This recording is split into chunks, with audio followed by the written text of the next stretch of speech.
celebrating women who are helping women.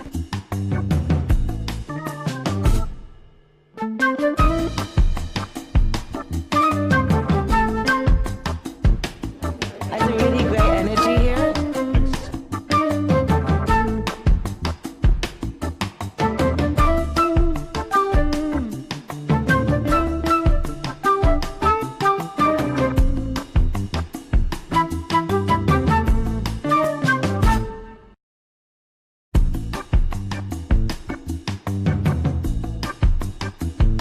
It's celebrating women who are helping women.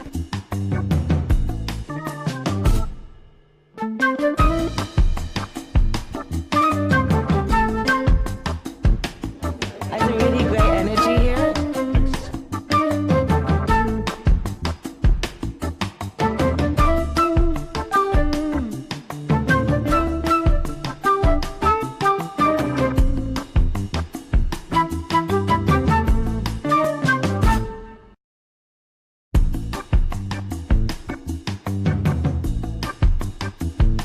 It's celebrating women who are helping women.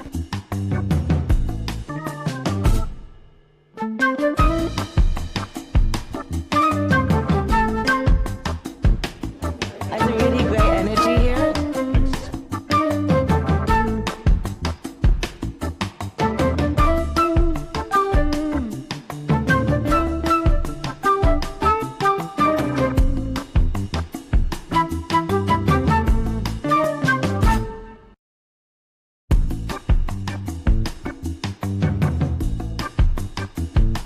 It's celebrating women who are helping women.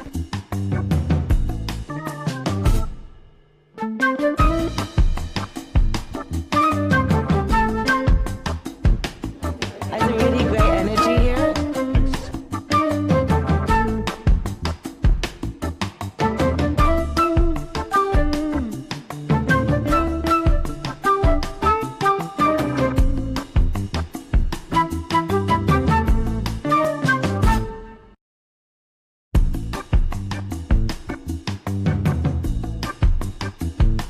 It's celebrating women who are helping women.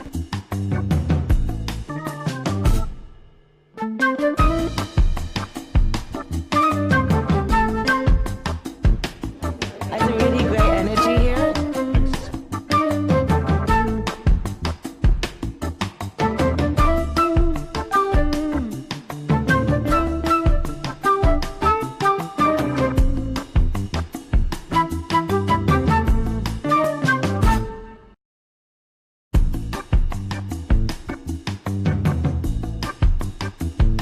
It's celebrating women who are helping women.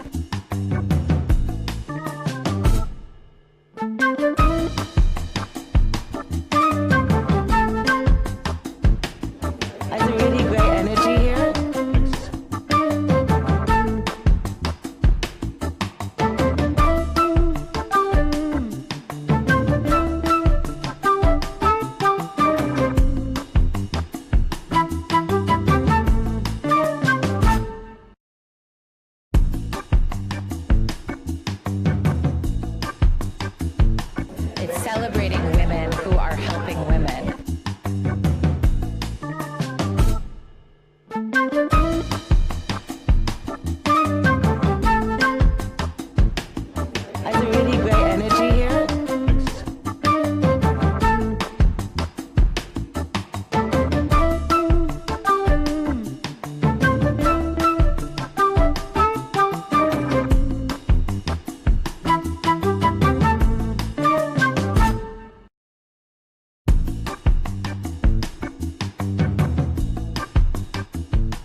celebrating women who are helping women.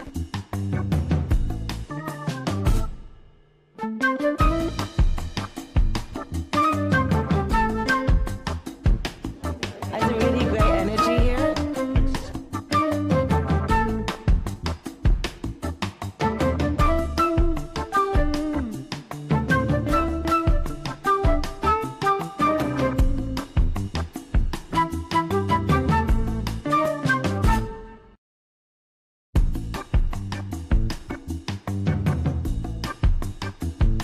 It's celebrating women who are helping women.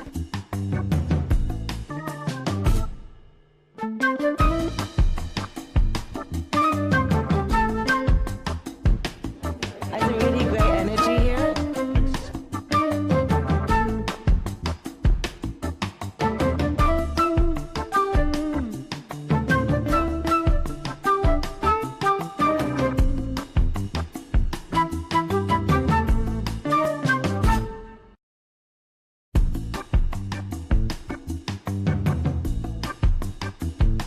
It's celebrating women who are helping women.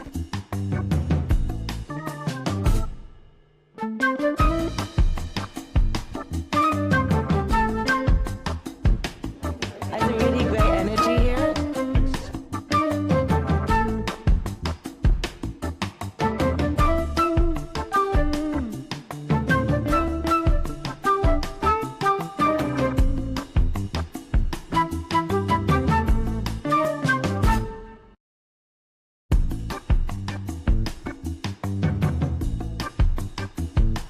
It's celebrating women who are helping women.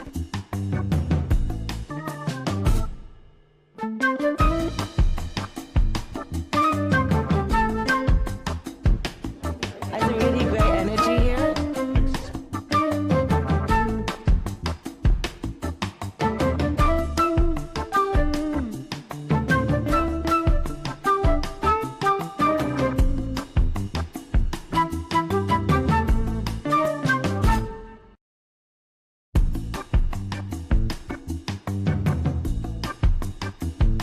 It's celebrating women who are helping women.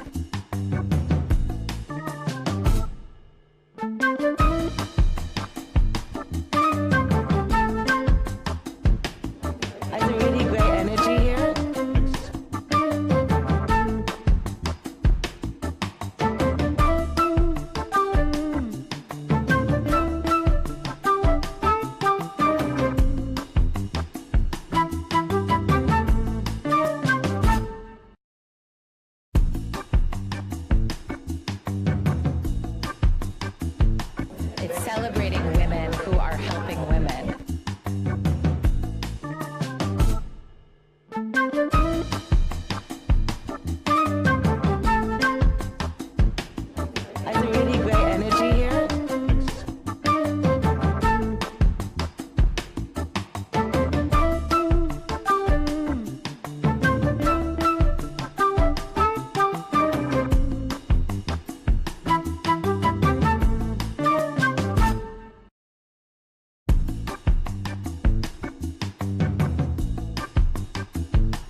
celebrating women who are helping women.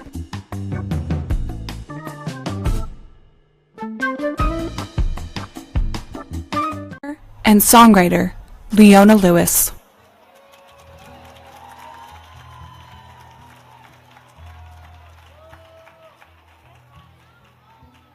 Thank you.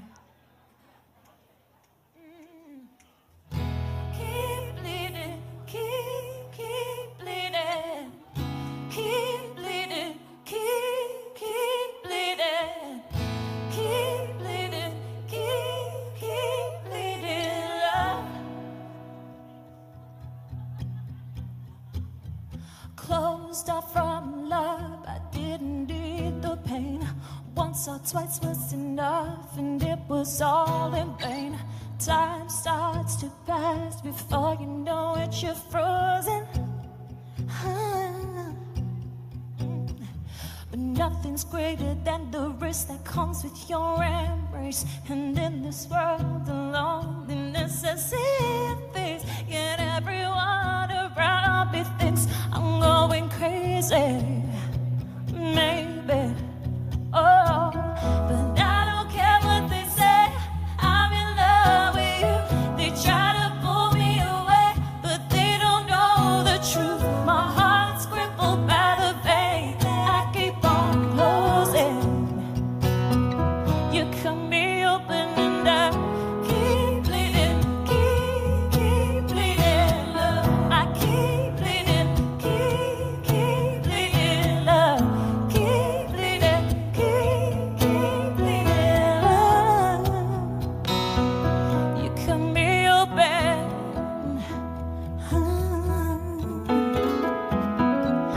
Trying hard not to hear, but they talk so loud. Their piercing sounds fill my ears, try to fill me with doubt. Yet I know that the goal is to keep you from falling.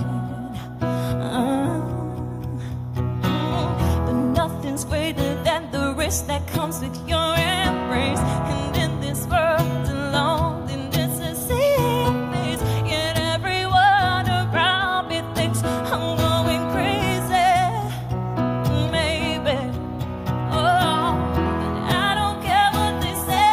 I'm in love with you. But they don't know the truth. My heart's crippled by the pain. I keep on closing. Oh, you cut me open and I keep bleeding, keep bleeding, love. Keep bleeding, I keep bleeding, love. Keep bleeding, keep bleeding, love. You cut me open and you're straining on me. Oh, they find it hard to believe I'll be wearing these scars for everyone to see.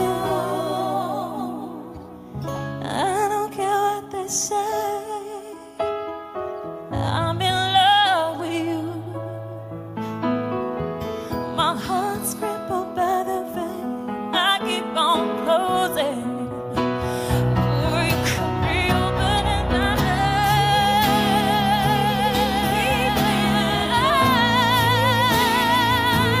keep bleeding, love. I keep bleeding, love.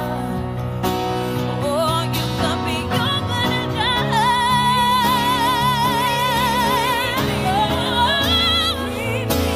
keep bleeding, love. Keep bleeding, love. Oh, you cut me open and I keep bleeding, love.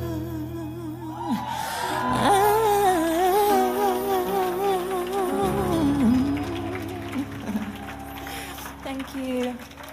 Thank you so much. Thank you, guys. Thank you for having me here tonight. It is amazing to be here in a room full of such inspirational women. So I am so honored to be here. This next... Robbed of their childhood. I have to make it work for the kids. one woman is fighting for their future. Too much is on the line for us to fail. Who is this modern hero?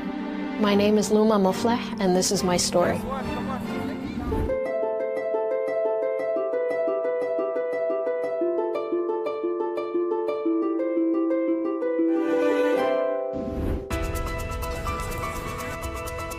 Hi guys, I'm Julia. I'm Tariq. Nice to meet you. I'm Justin.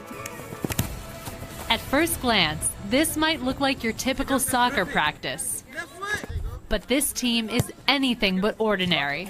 Everybody in 2 lines, let's go! I'm from Central Africa, but I was born in Cameroon. I came from Iraq. I was born in Tanzania but from Burundi. I was in Ethiopia before I came to the United States.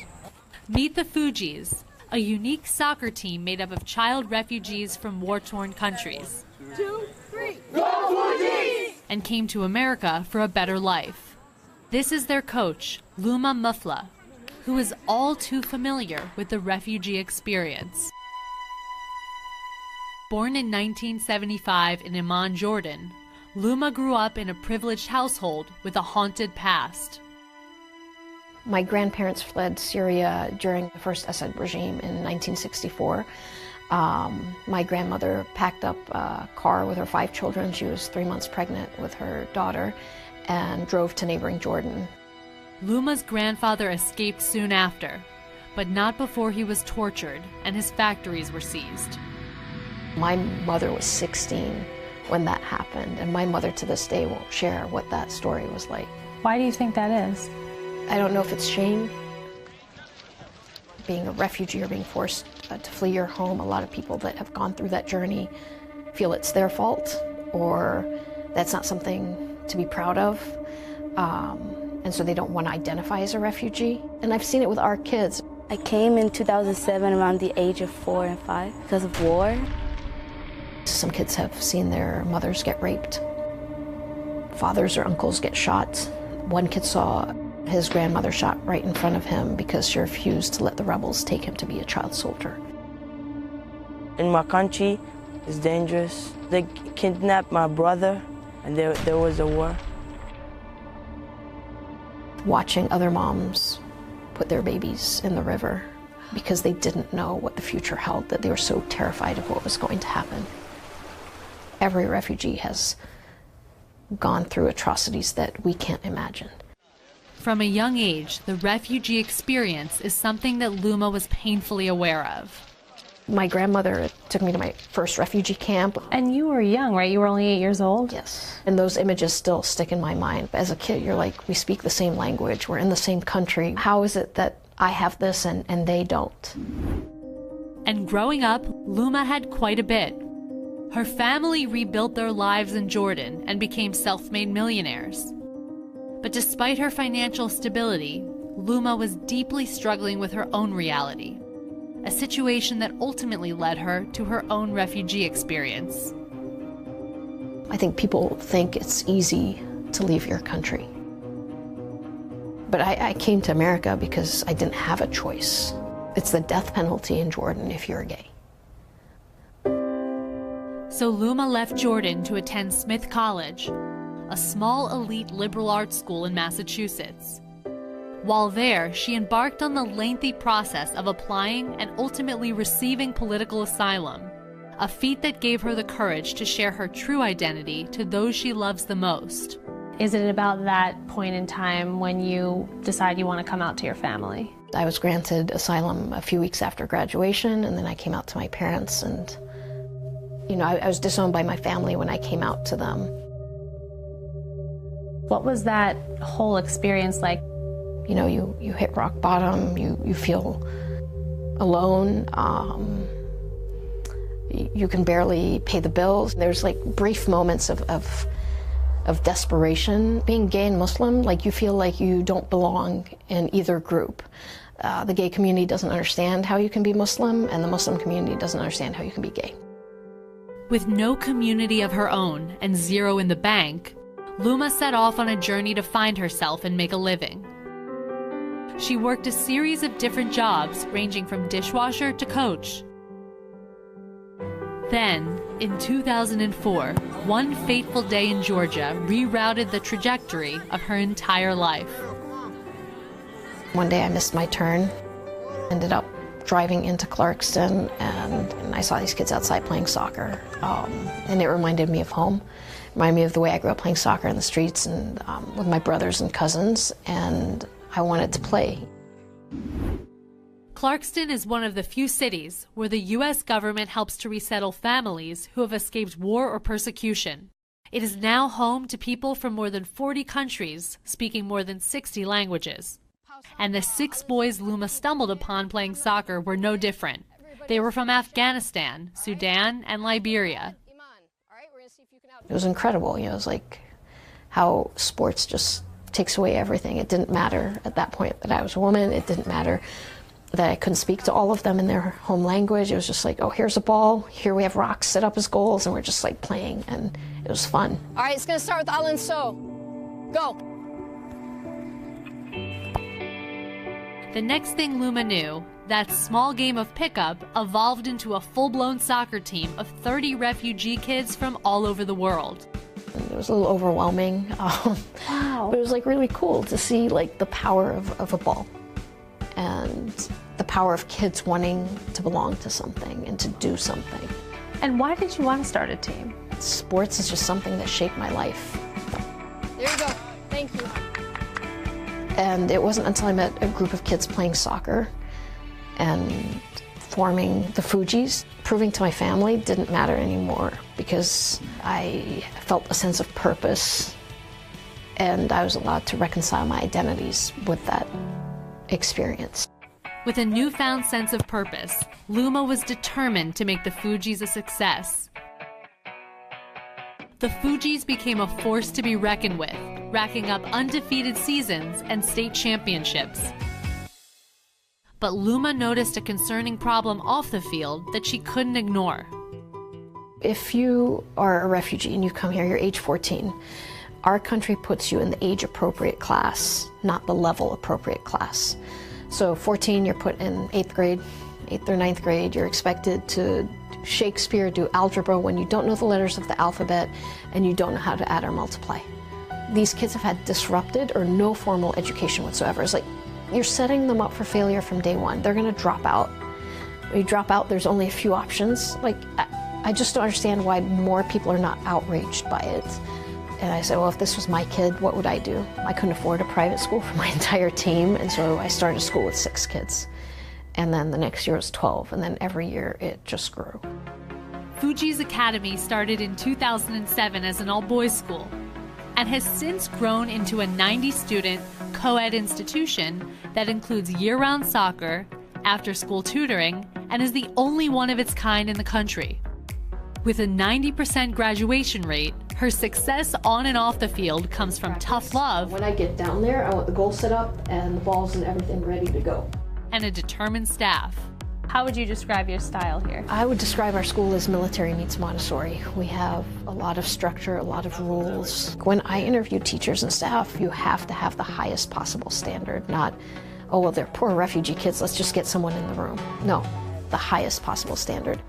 And so what tools do we give them that they can navigate this world? Everything from the self-confidence piece to the belief that they can do anything they want, to giving them tools on how to communicate with people, how to advocate for themselves. We know all the kids speak a different language at home, but at school, we want you to learn English, and it's complete immersion. I learned English at Fuji. She helped us become a better person and help us become a better soccer player. She helped us a lot. 5 out of 6. Keep going. I'm a senior and I'll be going to college next year, so that's very exciting for me. I never thought I would have the chance to go into colleges, but then when I came to Fuji's, I realized how important education was. What is that like at graduation? I knew these kids when they came to the school and couldn't utter a word of English, and were angry and felt isolated, and then you're seeing like these incredible young men and women, heads held up high. Their parents are like, so excited about it. They're like not only the first in their families to finish high school, but the first to have completed middle school. We keep going, because we never quit. That's the message I carry in my life. It takes a lot of work to get there, but then when you see it, you're like, yes, like this is what it's about. It sounds like this is a moral obligation for you. It is. This is not a refugee issue for me. It's a social justice issue. Like, this is about equality. We need to push ourselves to make this a better world. With a clear mission, Luma and her Fuji's family have captivated hearts across the country. She's earned highly touted titles like CNN's Top 10 Heroes and has been asked to speak across the country about her experiences. But all the attention and accolades serve one purpose to Luma: to bring awareness to the refugee experience and to help even more children across the country. America represents the best of the world in bringing people together that is not possible in other countries. Here you have a gay Arab Muslim woman leading a group of refugee children from over 20 different countries. Where else in the world is this possible? Nowhere but America is this possible. When you believe the impossible, and you believe it with such zest, that's what makes change happen. If this modern hero inspires you, please share. It helps us bring you more stories.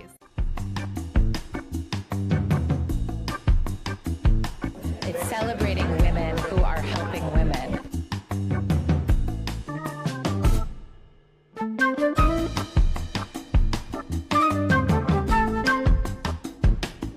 Has a really great energy here.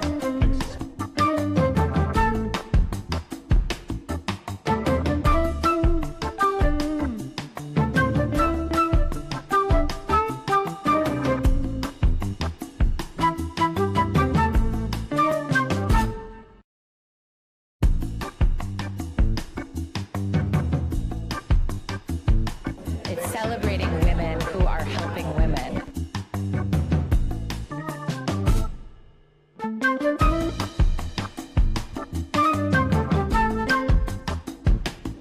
Has a really great energy here.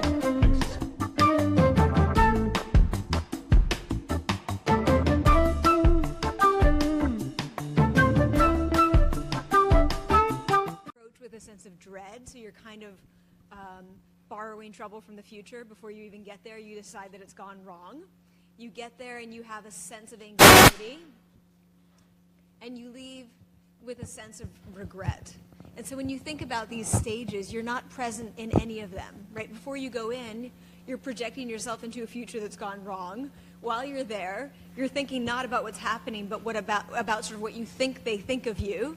And when you leave, you have this sense of wanting a do-over, and you don't get a do-over. So the common sort of biggest challenge for people is the job interview, but it could be a pitch. It's often like a difficult conversation with your partner or your child. It varies widely across people, but everyone has them. And the idea is that you want to figure out how to enter these situations with composure and execute them with a kind of calm confidence and leave them feeling satisfied. And that satisfaction is the key. Because if you leave with regret, you've picked up a piece of baggage that you're going to carry into the next challenge that you have, and it's going to be harder and harder, right? So just like lack of presence builds on itself, being present builds on itself. So how do you get there? How do you become present? Presence, as I define it, is not this sort of grand permanent state that you get to at the end of your life. It's fleeting. It is ephemeral, and that's okay. No one... Tina Brown.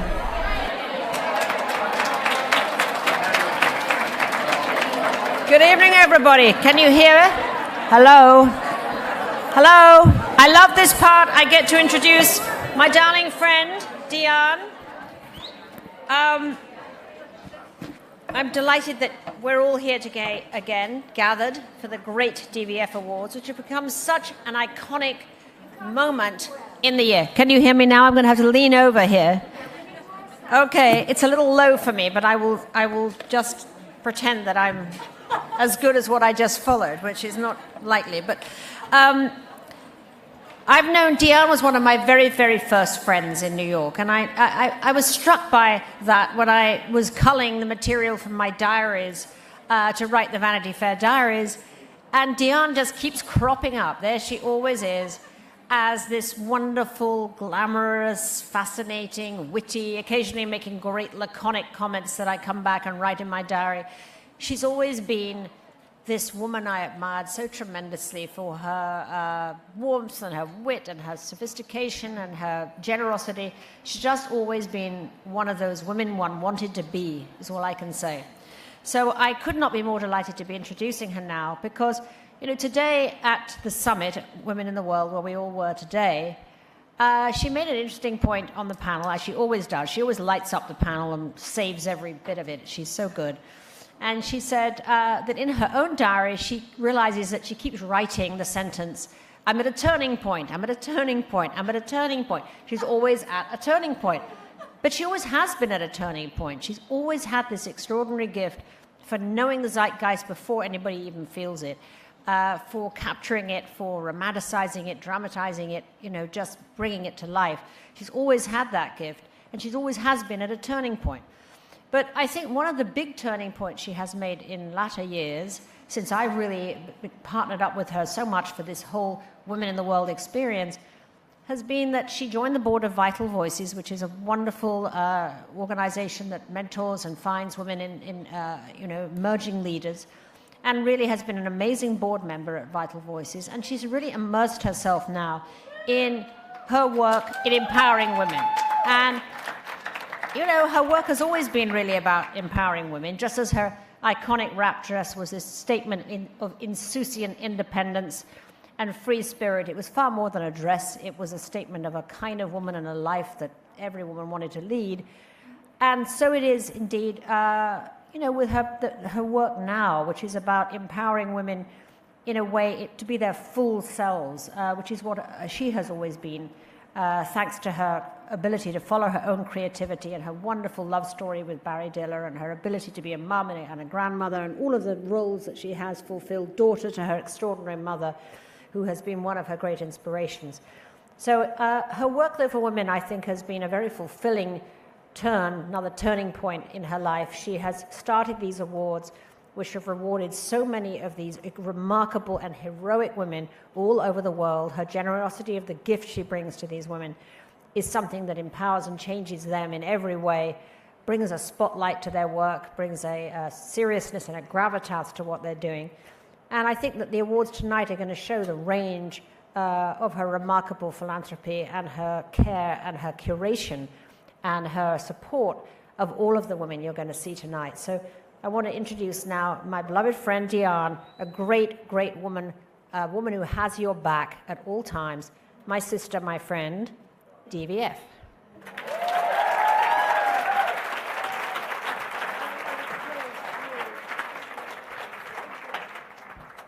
Now this is really low. Is there any way that we're going to grow this? I mean, it's going to force us to take off our shoes. So Tina is my great friend. I remember when Tina first came to New York, we had lunch, and because my daughter then was going to boarding school in England, and I thought maybe she could help me to find a boarding school. She didn't, but we became very, very, very good friends. And Tina is always, she's just incredible. And if you haven't read the diaries, read the Vanity Fair diaries, because it makes everybody say, I wish I could write like that. Anyway, thank you, Tina, for your words, and mostly for this incredible conference. Think about it. This conference is called Women in the World. Think about these words. Think about these stories. Women used to be picking up the pieces. Women used to dealing with humiliation and obstacles. Women knowing how to smile even when it hurts. Women being fierce at being superwomen and being fierce at dealing with tragedy. Women being survivors always. I wrote this at 4 this morning. Women often have the solutions. They need to be at the table, every table, and yet they still have to fight for equality, for the right to speak and the right to be heard. So anyway, welcome everyone to the 9th DVF Award. 9 years already. When I first started, I was a bit shy, not quite knowing how to go about it. You see, philanthropy is a little bit like landscaping. You are intimidated. You don't know what plants you should plant, and then all of a sudden, the plants grow, just like children grow. And before you know, you have a family. And DVF Awards is a family of extraordinary women who had the courage to fight, the strength to survive, and the leadership to inspire. Today's honorees, I congratulate you from the bottom of my heart for your dedication and endless efforts. Like a family, we also have the past honoree here tonight, some of them.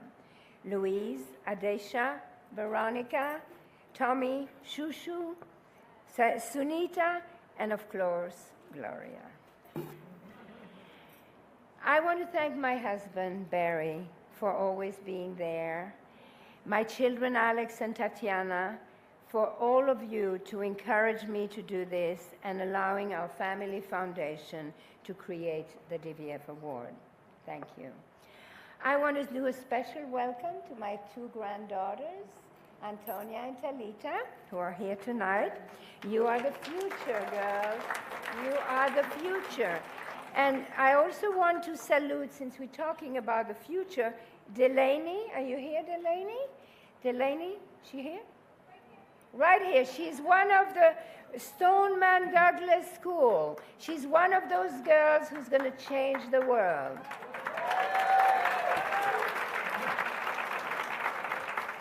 I want to thank Luisella for putting all of this together, for doing everything. And I want to thank everybody who's helped Luisella. I want to thank my friend, the artist Anh Duong, for creating this beautiful award. And now it is my pleasure to introduce the only man you're going to see on stage tonight. Wait, I'm not finished.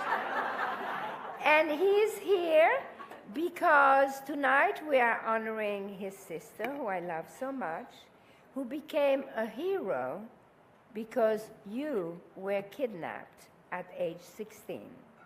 So please welcome Andres Wuster.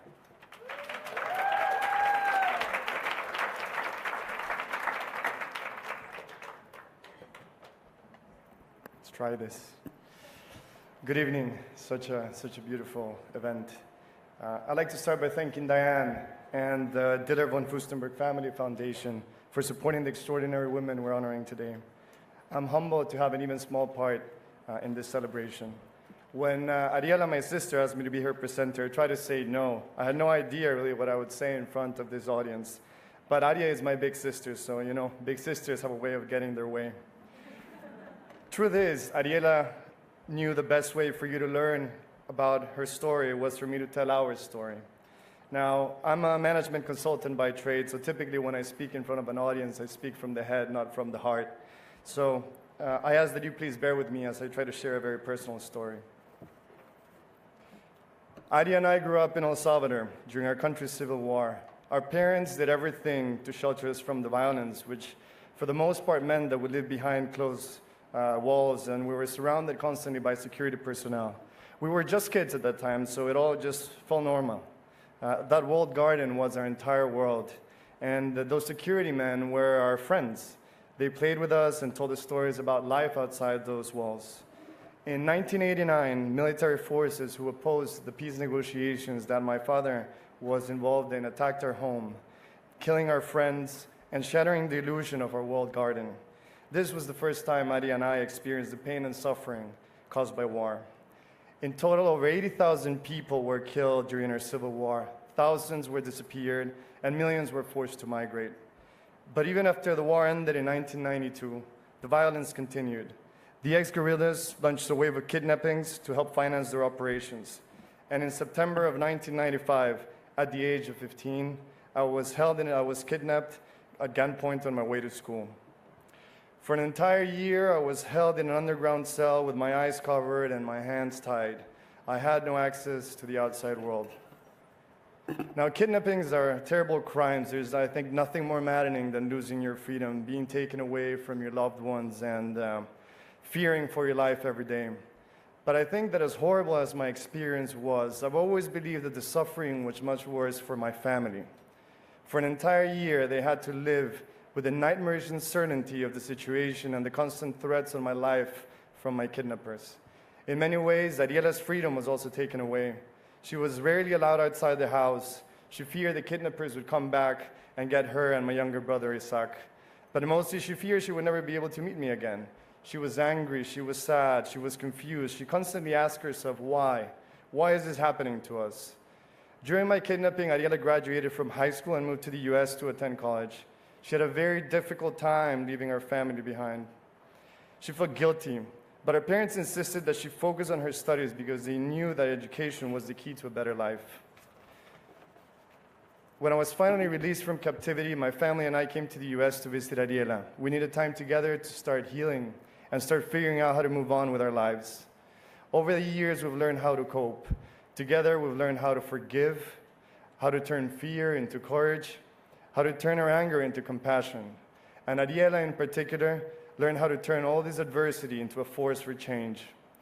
After graduating college, Ariela moved to New York and made a name for herself in the fashion industry as an editor. But she never forgot where she came from. She always knew she wanted to go back to El Salvador and make a difference in people's lives. And in 2011, that's exactly what she did. She left her glamorous job and returned home. It wasn't easy. El Salvador continues to be an extremely violent country controlled by gangs. And for the last decade, our country has suffered the highest homicide rate in the world. But Ariela was determined to find a way to change that. So she toured the country looking for inspiration, and she found it when she met a group of local artisans who, like her, believed that by empowering at-risk youth, they could disrupt the sequence of events that lead to violence. Later that year, Ariela started Sequence, a handcrafted accessories company that exclusively employs the young people who are most vulnerable to gang recruitment and gang violence. At the Sequence workshop, all the young artisans enjoy a safe working environment and have access to skills training and education opportunities. Some of them are honing their craft, others are learning how to code, and some are becoming leaders in their communities. Through her work, Ariela continues to transform the lives of hundreds of young people and entire communities. She has inspired hundreds of leaders around the world, and I firmly believe that the impact of her work will be felt for generations to come. Now, the official mission of the DVF Awards is to recognize and support extraordinary women who are dedicated to transforming the lives of others. Women who have had the courage to fight, the power to survive, and the leadership to inspire. My sister is the definition of that mission. And so it makes me immensely proud to present the DVF International Award to my beautiful, inspiring sister, Ariela.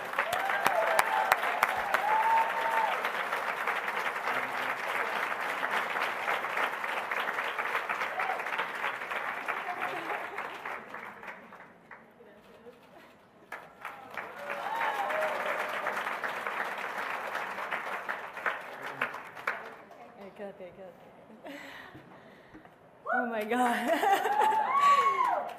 In my wildest dreams, I never imagined that I would be standing here at the UN getting an award.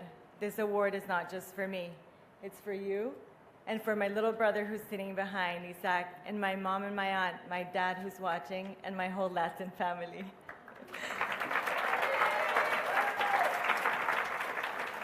But you see, my story is not unique. I am one of many men and women who, because of the tragedy or a painful experience, a personal mission was born that was so powerful it had to be put into action.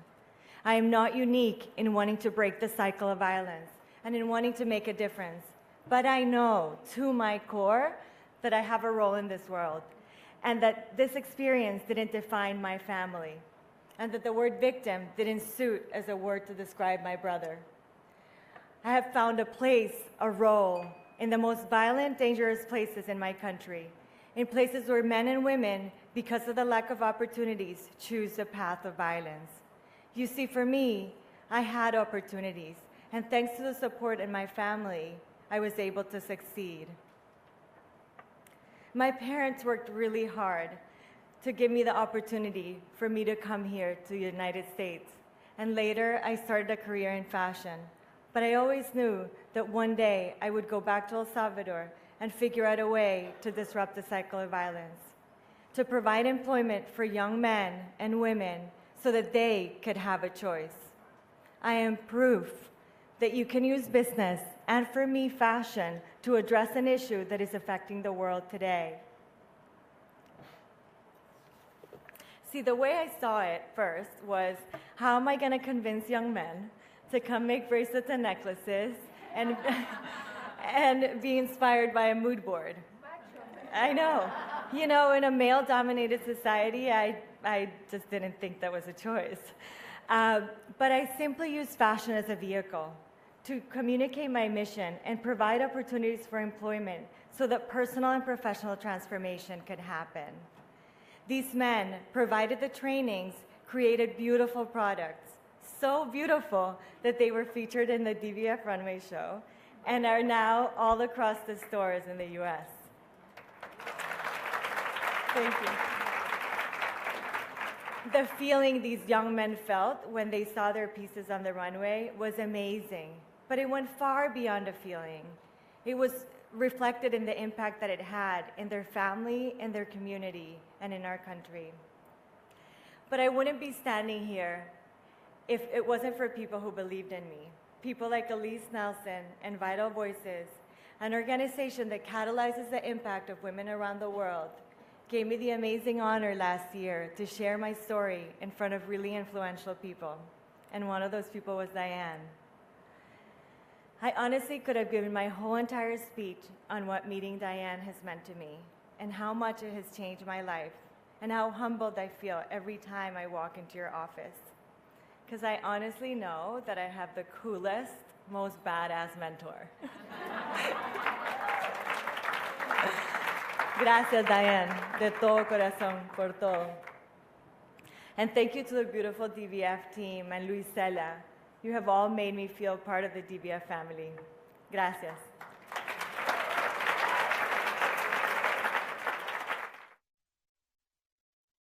Please welcome actress Carrie Russell.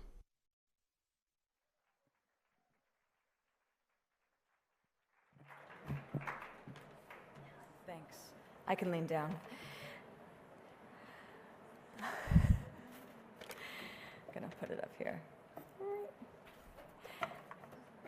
Hello. At only 1 week old, she was a victim of female genital mutilation. At 15, she was forced into marriage to a much older man, both common practices in her home country of the Gambia. Now, just shy of 30, Jaha Doucouré has been nominated for the Nobel Peace Prize and appointed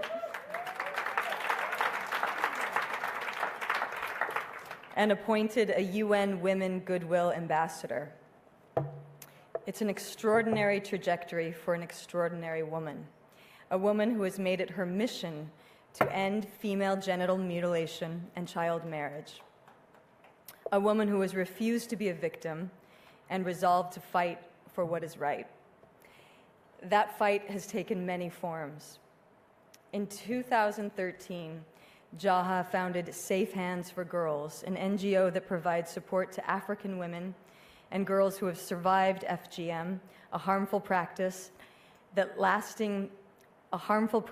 lasting physical and psychological consequences. She was instrumental in achieving the Gambian government's ban on FGM, a tangible consequence that proves how far passion can go towards effecting real change. In 2014, she contributed to the successful Change.org petition to President Obama's administration investigating the prevalence of FGM in the United States and the subsequent Summit to End FGM at the United States Institute of Peace.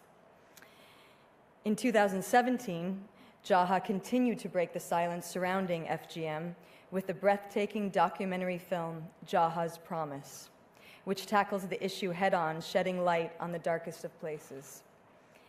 And just this year, Jaha became a UN Women Goodwill Ambassador, a role that will allow her to continue to fight on behalf of the young girls and women in Africa and beyond. The girls of Africa and worldwide need to know that their future is bigger than they imagine, Jaha has said. She is living proof, embracing that bigger future and using her voice to change the world. I am honored to present Jaha Doucouré with the 2018 International DVF Award.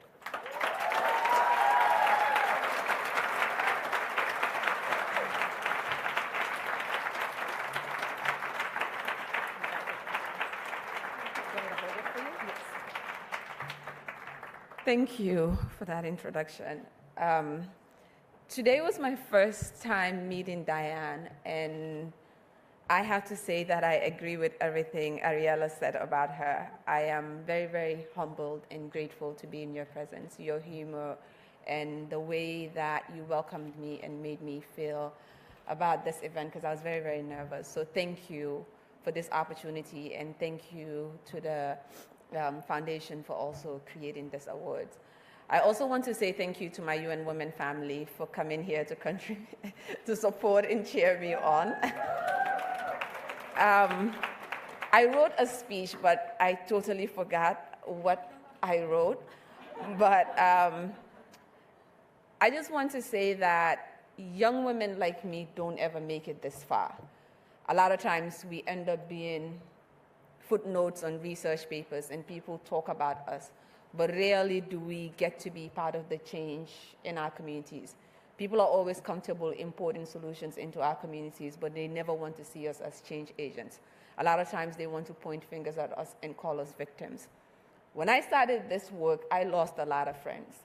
I became an embarrassment in my family. I became the black sheep in my family. A lot of people didn't want to associate themselves with me. I remember going into family gatherings, and my sister would stay far away from me because she didn't want people to know that she still talks to me. And today, not only am I nominated for the Nobel Peace Prize, but I also became the first UN Women Goodwill Ambassador to Africa.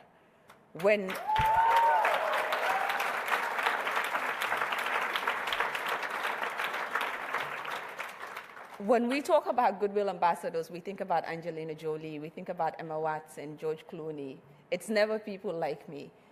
But I take this role very seriously because I'm someone that still lives in my community. Last year, I took my children back to the Gambia because I care about this work. And I get to show young women who have experienced female genital mutilation, who have been forced to get married at an early age, that they too can be more than what I am today.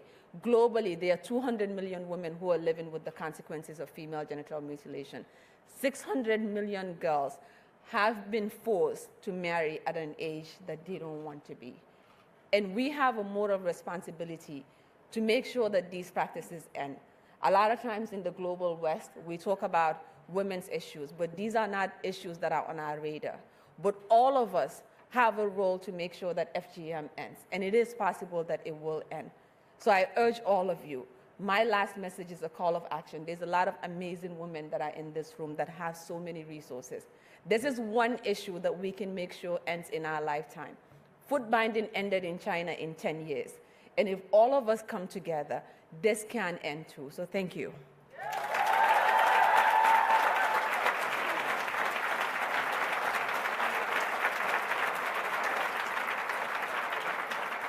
Please welcome journalist and television news anchor, Brooke Baldwin.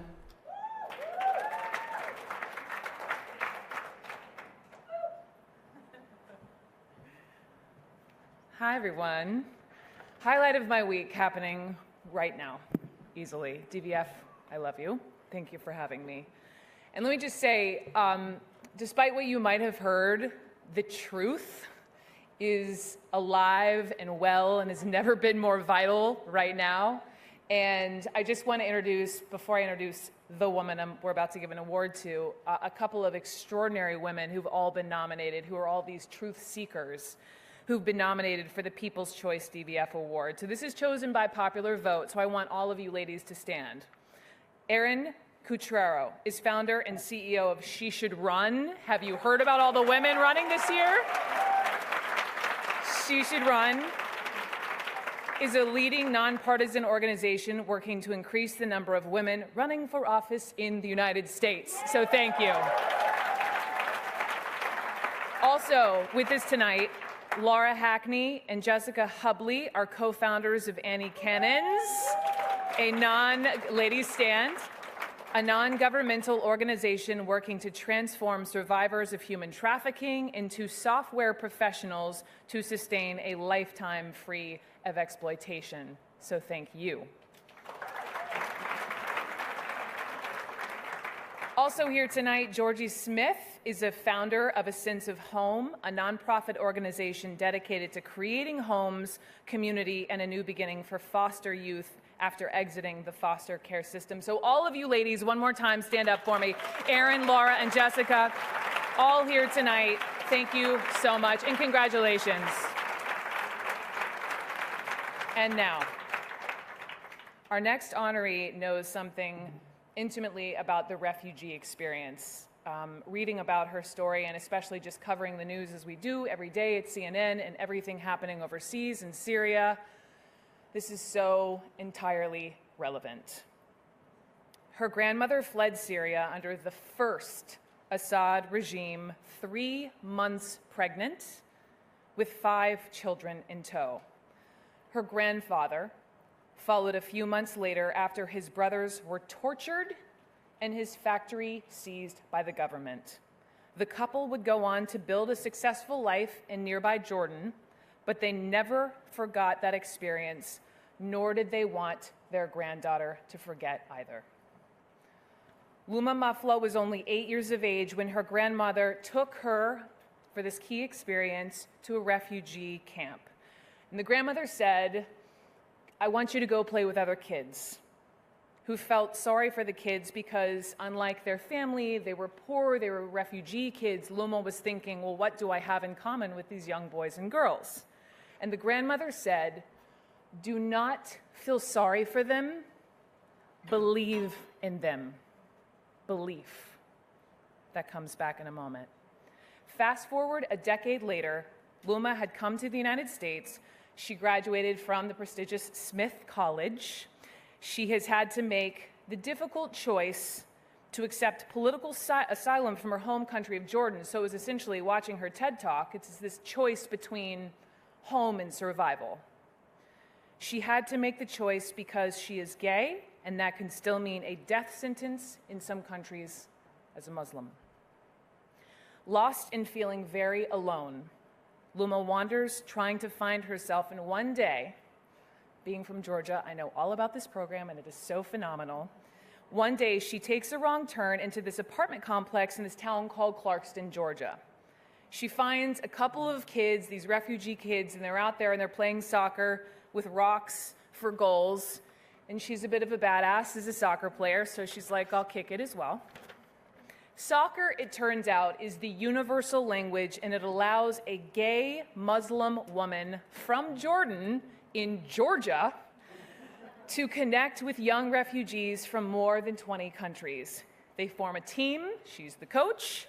They all connect with these young refugees where they form this team. They chisel away at the feelings of isolation and fear and trauma and shame that they all feel.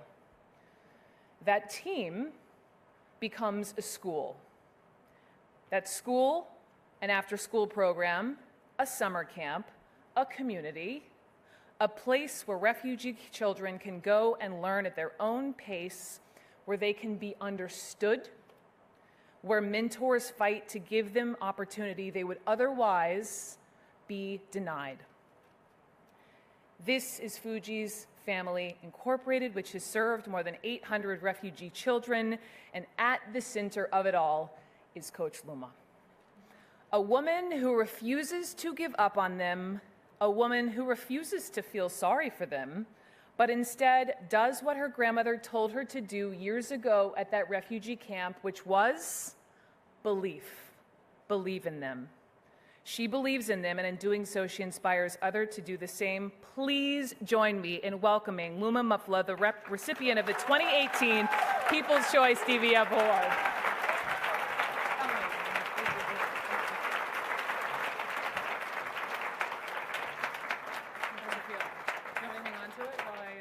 This is lighter than most soccer trophies that I've won, so no, just kidding. It's so weird to be here. I never thought I'd be in a room with a Supreme Court justice. I think it credits you, DVF, for getting grassroots organizers, community activists, international philanthropists, and Supreme Court justices in the same room on equal footing. So thank you for doing that. I'm very humbled. I think this is the right height for me because I'm probably the only person in the room not wearing heels. I had a speech planned out, but Brooke took it, so I'm going to try and improvise on this. This is a great honor. It is a little bittersweet. Today, there are 70 million refugees in the world. Last year, there were 65 million. And I was going to talk about my grandmother, the strongest woman I know. Can I give you this? But you heard a little bit about her. And today, I think I sometimes imagine that she would be watching down from heaven, proud of what I've done. Just last week, I was in a room being interviewed, and the person asked me, have you been impacted by the political climate in this country? And I just paused. I said, your question should not be, have we been impacted by the political climate? It should be, how have you been impacted by the political climate? And just at that moment, a person knocked on my door, and one of my colleagues called me out. They're like, you need to come out. One of the students needs you. And I stepped out, and Isa, one of our students from Syria, was hyperventilating and having a panic attack. And I tried to calm him down, speaking to him in Arabic, asking him what was wrong. And 4 of his family members had been killed the night before in Ghouta. So even those who have been lucky enough to be resettled here, the 0.1% that we take in to resettle globally, the ravages of war still impact them every single day. And my heart broke for him. I didn't know what to do. I tried to call his mother to send him home, and he begged me to not do that he just wanted to be in the classroom. He wanted to be with his friends. He wanted to be with his teammates because it was the only place he felt safe, loved, and valued. And usually I can reassure the kids that the rest of the world loves and values them.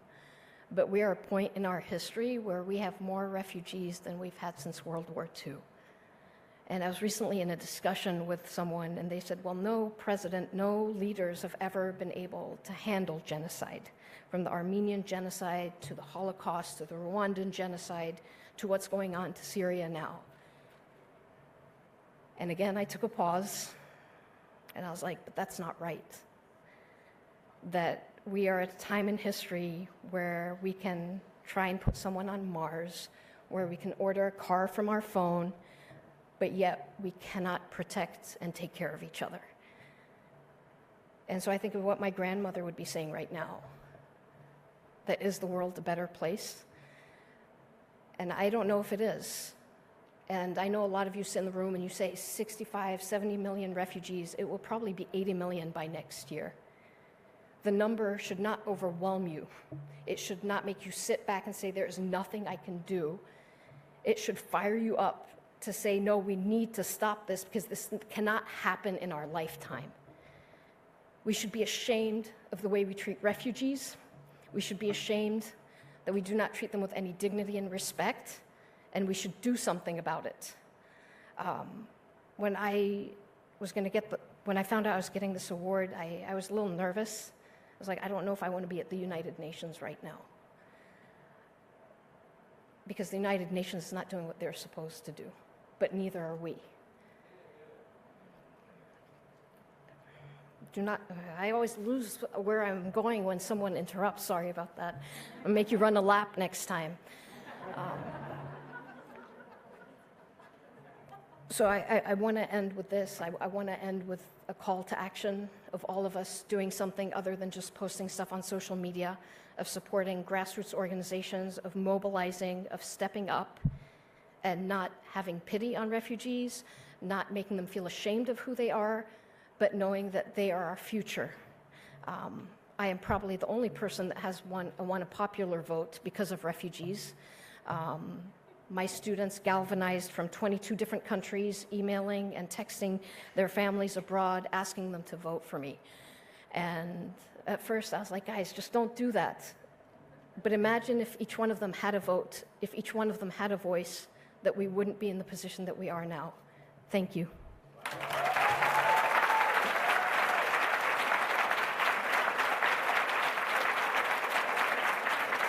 Please welcome actress Storm Reed.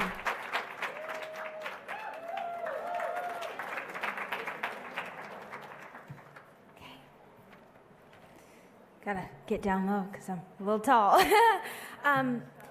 It's okay. Disciplined, determined, graceful, strong.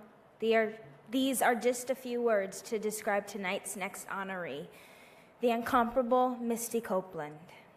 Her path to becoming one of the world's premier ballerinas was not a traditional one, and it was not an easy one. Born in Kansas City, Missouri, and raised in San Pedro, California, she came to ballet at a late age of 13. After a drill team coach encouraged her to take a free class at the local Boys and Girls Club. As foreign as the art form felt to her, she had a natural ability and a strong will. Within 3 months of study, Misty was on point, or I like to call her Miss Misty, was on point. A milestone it takes many ballerinas years to achieve. Within 2 years, her talent was recognized with first place in the Music Center Spotlight Awards. She went on to study at the prestigious San Francisco Ballet School and American Ballet Theater's intensive programs. In 2000, she had declared ABT's National Coca-Cola Scholar and joined the ABT's company that same year. In 2001, she joined the American Ballet Theater as a member of the Corps de Ballet, and in 2007, she became the company's second African-American female soloist. In 2015, she made history as the first African-American principal dancer of the American Ballet Theater.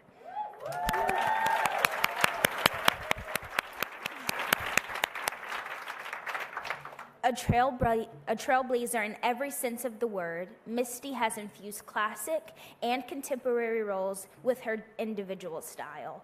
From the title role in Firebird to Clara in The Nutcracker to Odette Odile in Swan Lake. It's one thing to meet expectations. It's quite another to defy them. In remaining true to herself, Misty Copeland has emerged as a unique and formidable talent, one that little girls everywhere can look up to, including me, as an example of what it means to forge your own path and succeed wildly. Please join me in congratulating the winner of the 2018 Inspiration DVF Award, Miss Misty Copeland.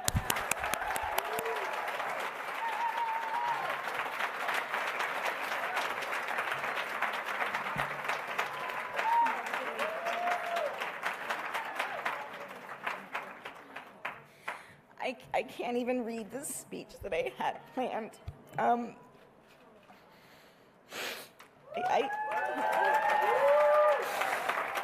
I can't believe, Diane, that you've even included me with these incredible women that are doing so much for the world.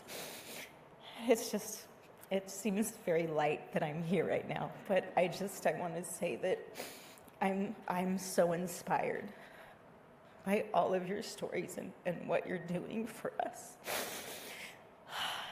So it's weird that I'm getting the Inspiration Award, but Diane, thank you so much for having me here, and thank you, all of you women, for inspiring me. And Storm, you have such an incredible future in front of you, and you have all of these amazing women in this room that are guiding you, that you're standing on the shoulders of, and I can't wait to see you grow. You know, it's, you know, been a very interesting path for me, you know, as a black woman, and, you know, entering into the classical ballet world, which is very elite and very white. And I came from, it is, and I came from an underprivileged community in Southern California, and I found ballet in my local Boys and Girls Club.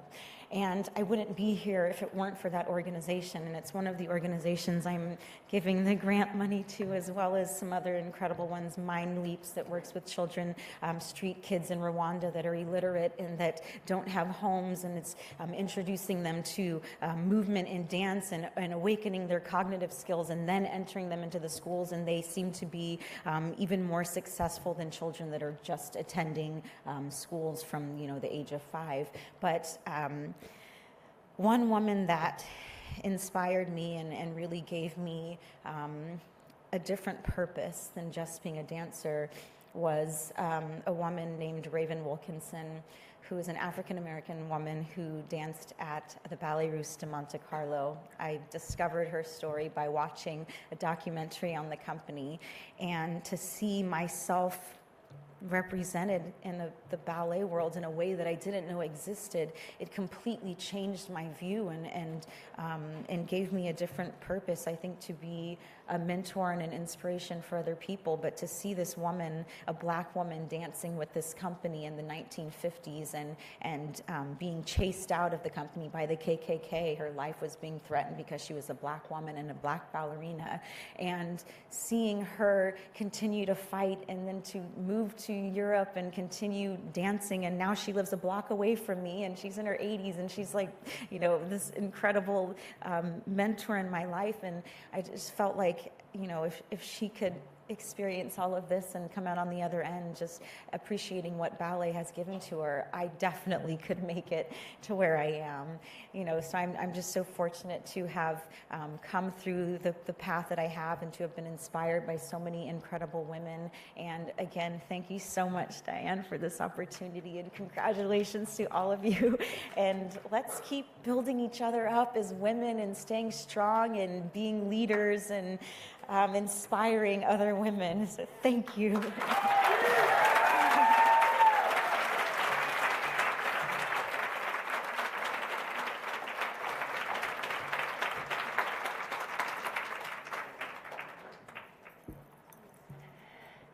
Wow, what an evening. If only the podium was a little taller, I would be completely happy. You can't be perfect. All right. Our next honoree is very, very, very special. She grew up not too far from here in a housing project in the South Bronx. In every way, she embodies the American dream. She's the daughter of two Puerto Rican immigrants who met not long after they arrived in the United States. Her mother, Selena, was just 17, a cadet in the Women's Army Corps, and her father, Juan Luis, had taken a U.S. Army transport ship ferrying workers from the Caribbean. They were young and full of hope for the future. But what was about to happen would exceed even their wildest expectation. What was to come was a little girl who was curious, fearless, and determined right from the start. And then a young woman who would overcome every obstacle and make history when she became the first Hispanic and only the third woman to sit on the Supreme Court of the United States Justice, Sonia Sotomayor.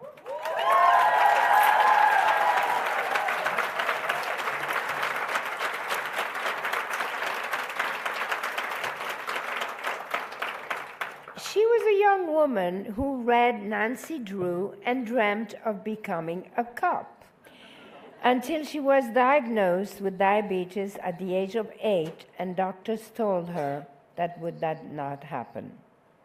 Watching Perry Mason, she quickly realized